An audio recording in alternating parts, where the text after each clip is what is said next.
Think of your fellow man, lend him a helping hand, put a little love in your heart.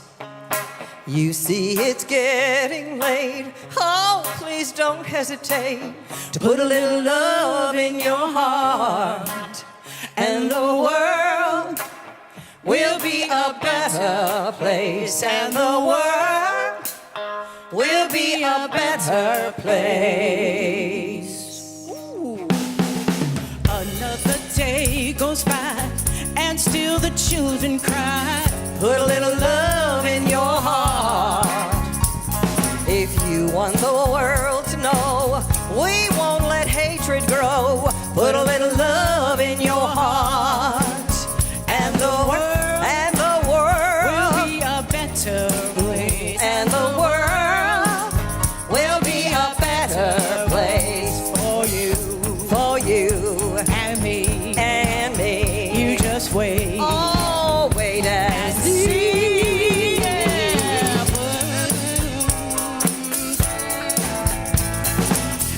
Take a look around, and if you're feeling down, put a little love in your heart.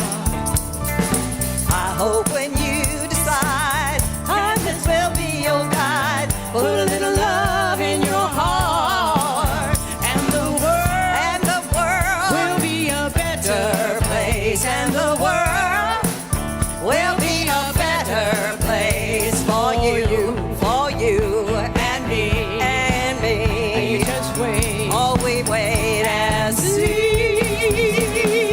Put a little love in your heart each and every day. Put a little love in your heart. There has got to be a better way. Put a little love in your heart. Don't you think it's time we start to put a little love in your heart? Put a little love in your heart.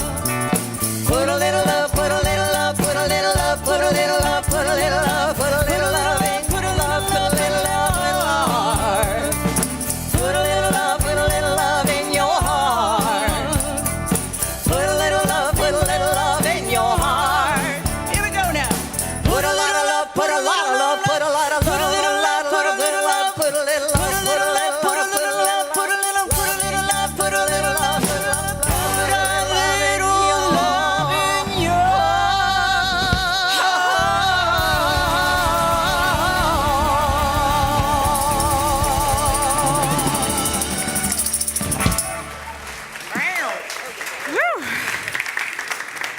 Wow, thank you. Whew. Feeling a little love in your heart today? Yeah, me too. Well, I'm glad to hear that because this has been a tough weekend for me. Not in where I was in San Diego and it's 74 degrees and beautiful. I know, aw, poor me. But more because of what happened over the weekend. And I'm really struck again by the murders of now 50 people in New Zealand by a white supremacist who is anti-Muslim racist rhetoric caused this, and actions caused this very traumatic and devastating event. And even as all the Muslims in the world are in grief, all of us who are people of faith know that it's an attack on all of us. It's an attack that is harmful to my soul, to my very being. And I was reading this book, Margaret Wheatley's book, and the very second page, she asked the question, what enables a person to stay, to not be dissuaded, to not lose focus? How do people not become overwhelmed? Or not to succumb to exhaustion or despair? How do they preserve their faith? And it's almost like she wrote those questions for us today. Even if she wrote them a couple of years ago, they're still pertinent to all of us today. And I don't know about you, but I'm feeling a conflict of emotions. I've got the grief and the sadness and devastation, and at the same time, I was at a weekend where I was creating the Next Gen Retreat, which is a retreat for 18 to 35-year-olds across the country to be spiritual leaders in this world. And so it was a weekend of joy and connection and inspiration, and a weekend of sadness and desperation and grief. And what's right in the middle of that? Me. I am. And I love that today is St. Patrick's Day. I love the celebration of wearing green. The honoring of St. Patrick's Day is a celebration of the Irish culture. And St. Patrick used the shamrock to explain the Holy Trinity, the Father, Son, and the Holy Ghost. Well, we teach science of mind here, and we have a Holy Trinity as well. It's the spirit, the soul, and the body, or the idea that gets implanted into the womb of creation and has a physical manifestation. That's our Holy Trinity. And it's paralleled with those in paganism. They also have the triple spiral, one of my favorite symbols, the mother, maiden, crone. All are essential for the expression of spirit, for the expression of life or God or whatever you call it on this planet. There's something about the Trinity, the triune. So I came up with 3 actions, 3 ideas, 3 ways of thinking to approach what is going on in our world. And the first action is understand how we're interconnected. My theme today is it's all about me. Oh, and you too.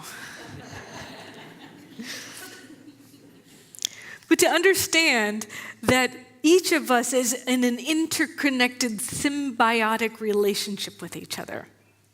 Now, they talk about it in different fields, in different sciences. You might be a economist, and you can see how the global economies influence each other. Or maybe you're a biologist, and you talk about food chains and symbiosis. Or perhaps you're in the field of quantum physics. This is one of my favorite. I love how there's an infinite field of possibility that exists everywhere simultaneously, and there is a subject-object split that happens that comes into existence at the same time to experience itself. So in order for me to experience you, I have to be here. And in order for you to experience me, I have to be here, and you have to be here. It's like the subject and the object, they're all part of the one thing, though, but it's like an appearance of separation to experience itself. And that's what quantum physics says, which is what Ernest Holmes said many years ago. And yet, here we are. Now we're seeing it in quantum physics. I have to exist in order for you to exist, and you have to exist in order for me to exist. In order for me to experience the world, you have to be there. So it's really all about me. Oh, and you too. You're welcome. But it's interesting to think about harming people. Now, it's great to say, oh, this one person way out there harmed somebody. Many people. But who here has harmed somebody either intentionally or unintentionally? And who here has had a harmful behavior in the past that they no longer do?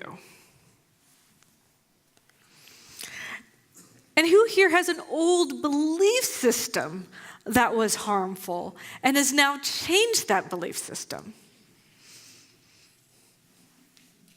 Who has evolved as a human being since they were born? You're doing good. And who has ever seen or received answered prayer? Who has ever seen or received a healing? Do you see that there is an evolution of consciousness that's happening? And each of us are involved in it. Each of us have behaviors, habits, ways of being, ways of thinking that no longer serve the greater good of ourselves and the whole, and we're evolving to a higher state.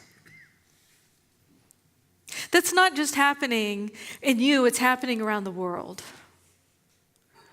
There really is less violence in the world. And there really is more people who are getting connected with food and water and resources. But that doesn't discount the fact that this is still happening. This shooting still happened. But I really want to get down to the heart of interdependence, which is really understanding our oneness. Because oneness isn't sameness. Oneness is individualized expression, but understanding the totality of the whole and how I have an impact in it. Or how it impacts me, because it's all about me. And I was thinking about that in breakfast today. So I had an egg in the hole with sourdough bread and some avocado, which was delicious. My wife made it for me for breakfast. Thank you, Gina, if you're watching online. I'm very grateful for you. And I was thinking about everyone and everything that had to happen just right for this breakfast to come into existence for me. So I imagined the egg. Now, the egg came from a chicken, and the chicken is on a farm. And imagine all the farmers and all the people who have cultivated the chicken and grew the food for the feed for the chicken and are taking care of the chickens, who are free roaming, by the way, and loving that egg, right? And they get the egg, and then who are the people who transported the chicken, and who made the little chicken, those egg containers? Somebody invented that egg crate container, and then some people got together with all those things to make it into a nice, paper box that's recyclable, and all of those people just for this one egg to get on my plate. And then we have the sourdough bread. Yeah, I had a sourdough bread. This is good, yeah. The sourdough bread. Now, the sourdough bread comes from yeast that has to come from another batch of sourdough bread. That came from a batch of sourdough bread that came from, and I don't know where the first one came from. Do you? Where does the origination of this first yeast of sourdough bread? But it had to be inherited. So there's an inheritance of the yeast that is made from the batches. And then all the people who made the batches, and if there were machines in the batch, who designed the machines?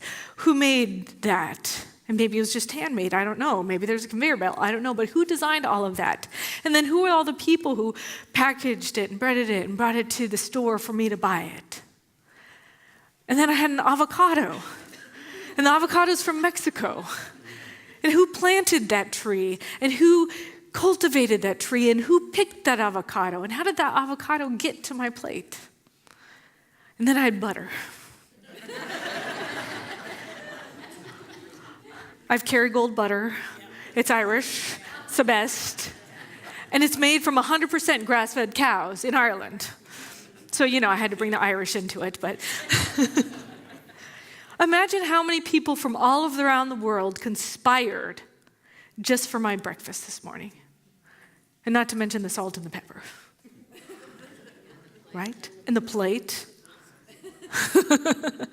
And the coffee I had. Right? How many people are conspiring for your good? Every meal. Or when you receive a letter. Or an email. How did that come about? It's mind-blowing. I just had a meme in my head that was like, just mind-blowing. And we're so interconnected. We're so interconnected. So when I really understand how important everybody else is for my well-being, I also get to understand how important I am for everybody else's well-being. So the second thing is to cultivate compassion. Now, compassion is different from empathy. Empathy, you actually feel for the other person. You feel that. But compassion is not just sharing the experience with others, but having a wish to receive them relieved of the suffering. So if a compassionate doctor really was feeling all the suffering from all the patients, then it would be a big drain on the doctor. But what the doctor wants to do is he or she wants to alleviate the suffering of the patient. That's a compassionate doctor. So can we be compassionate people in this world? Can we be willing to look at what's happening and have a constant intention to relieve the suffering of what's going on? And that starts first with the people that we know directly. I might have it first with my family. I want to relieve the suffering of my family or my friends. Maybe I want to be an ear for them to express their grief so I can just listen. But it extends out further. What about the homeless people? And then even further, what about the people in other countries who are feeling pain right now? Compassion has to be cultivated. An awareness that I'm interested in the fate of humanity is cultivated from the inside out.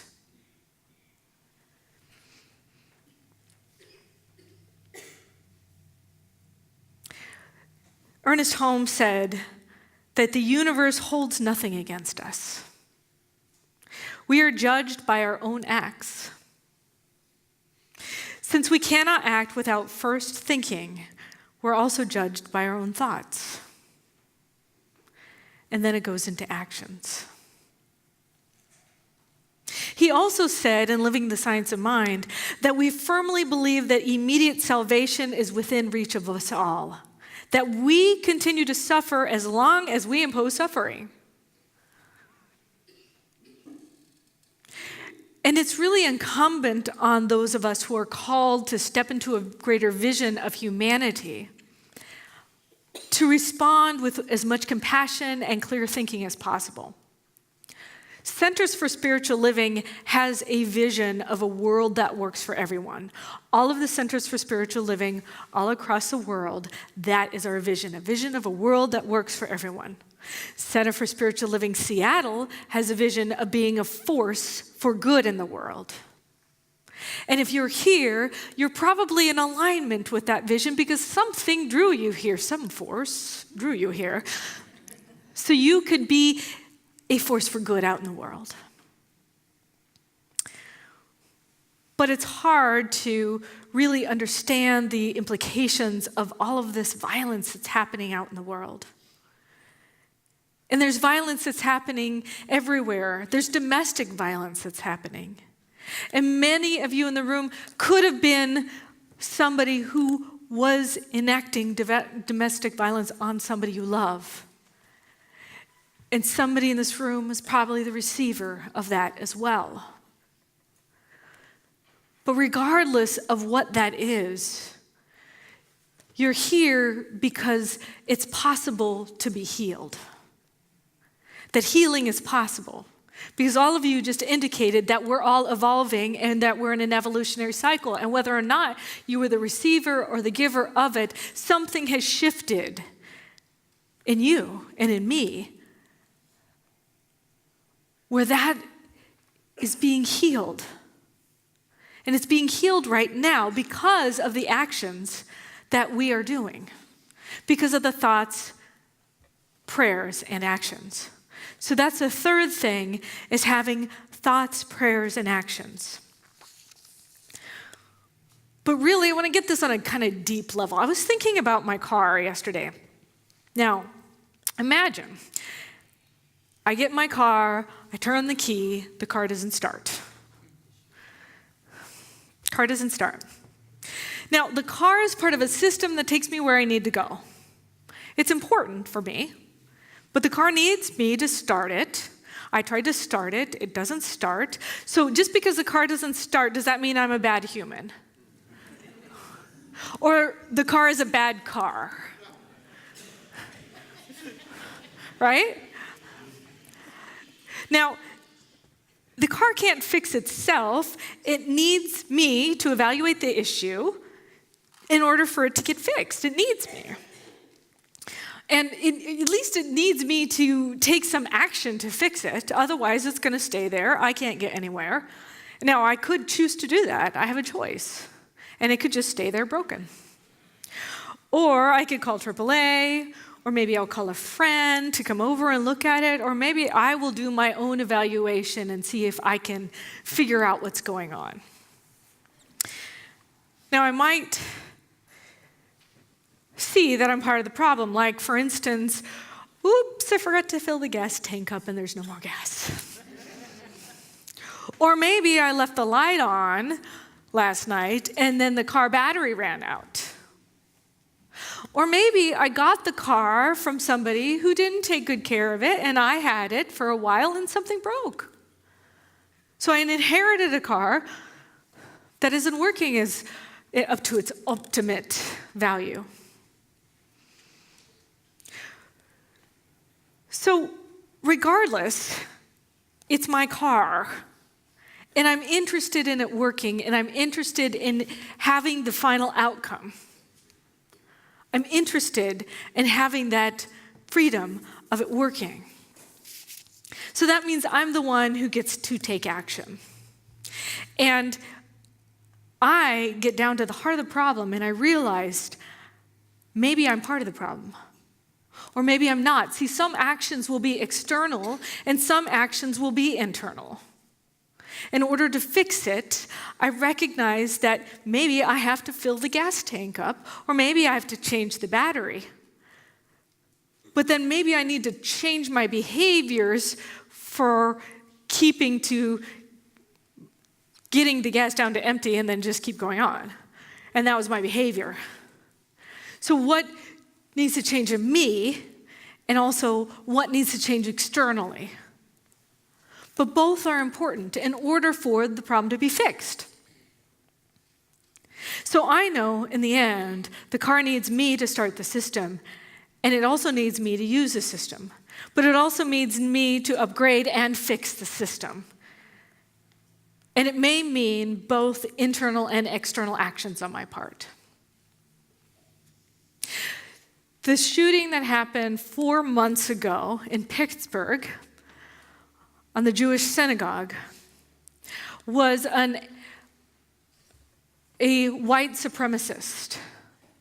The shooting that happened in New Zealand was a white supremacist. Do you remember the AME Baptist Church that got shot up? It was a white supremacist. Now, as a white person, do I agree with a system of white supremacy? No, I don't. Do I want to be identified with a person who killed 50 people over the weekend? I don't. But what if I'm part of a system that contributed to this? And on an even deeper level, what if I can be a part of the solution that can change the system? Because I'm interconnected with all the people who lost their lives. And I'm interconnected with the person who killed all those people. So that means I can't change what is right now. I can't stop the grief. I can't stop the pain. But I can participate in the healing. I can be a part of a new effect, a new creation, a new future. A lot of people say, oh, I send thoughts and prayers. There's actually things on social media where they're making fun of people who say thoughts and prayers. And the reason why people are making fun of people who say thoughts and prayers is because it's a way to not take action. Because it takes 3 things, the Holy Trinity: thoughts, prayers, and action. Ernest Holmes was very clear about this. He said, proper understanding of the relationship to the universe, supported by intelligent industrious work, will add materially to your measure of success. Work without vision, what he meant was actions without vision, which is thoughts and prayers, is drudgery. But vision without work is self-deception. The well-balanced individual can walk with their head in the clouds and still keep their feet solidly planted on the ground. Faith and work are ineffective when separated. We need to do both. The faith is the thoughts and prayers. We need to create a new idea of what's possible. We need to have a new idea. That's the planting the seed so that the creation can make it about. Then in order for us to be in spiritual integrity, we take spiritual action. We do our prayers, we do our meditations. We take spiritual action. But the third thing is physical, tangible action. We take actual action out into the world. One person can create a chain reaction. One person can affect the whole. Just as one person can harm the whole, one person can create a greater good for the whole. There's a story of a woman who goes to the gates of heaven and she asks for help. Who is going to fix all these problems, she asks. And God looks at her and says, I sent you. So it really is about me. And you too.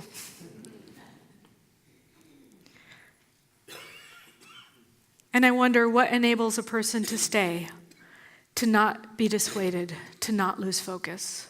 How do people not become overwhelmed or to succumb to exhaustion or despair? How do they preserve their faith? Well, that's up to you. You're the one with the answer to that question. And it's up to me too, to figure out what that means to me. What is mine to do? And I ask you, what is yours to do?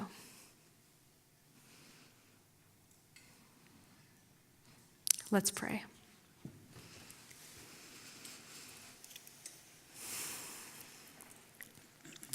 I recognize and know that there is an interconnected system, a powerful, almighty, great creator that is in and through all things, all people, all places, all spaces. It is the entire universe. It encompasses this planet. Its nature is to create, and it is ever evolving itself into the highest and greatest version of itself. And I call it God. Others call it Allah or Buddha or Jesus, Krishna, Pachamama, the universal field, love, energy. And I recognize and know that in this love energy, in this love light, that I am a part of this great creation.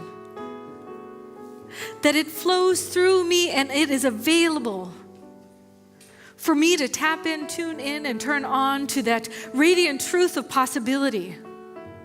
And I know that whatever was created, whatever manifestations have happened as an effect today, I choose to make a different choice. I choose to have a different experience and to surrender the idea that there has to be violence, to surrender the idea that I have to see somebody else as separate. And I open to the idea that I can see the person who is harming and the person who's harmed and myself as all part of the same. That I'm part of a system, that I can make an impact, a change, a shift. And that my very words, deeds, and actions can create a ripple effect out into the world, into all of humanity. And so I ask, how can it get any better than this? And the universe shows me how. And so I surrender into that truth, recognizing and knowing that I have a piece to play, I have a part to play, and I choose to step into my role, grounded and connected to that infinite source. And I recognize and know that it outpictures in ways that I don't need to be attached to, but I just need to be connected to the love that I am. Connected to the love that each and every one of us is. And so as I surrender to that idea, I recognize and know that we are all one. That we are all part of this one, the body of the divine.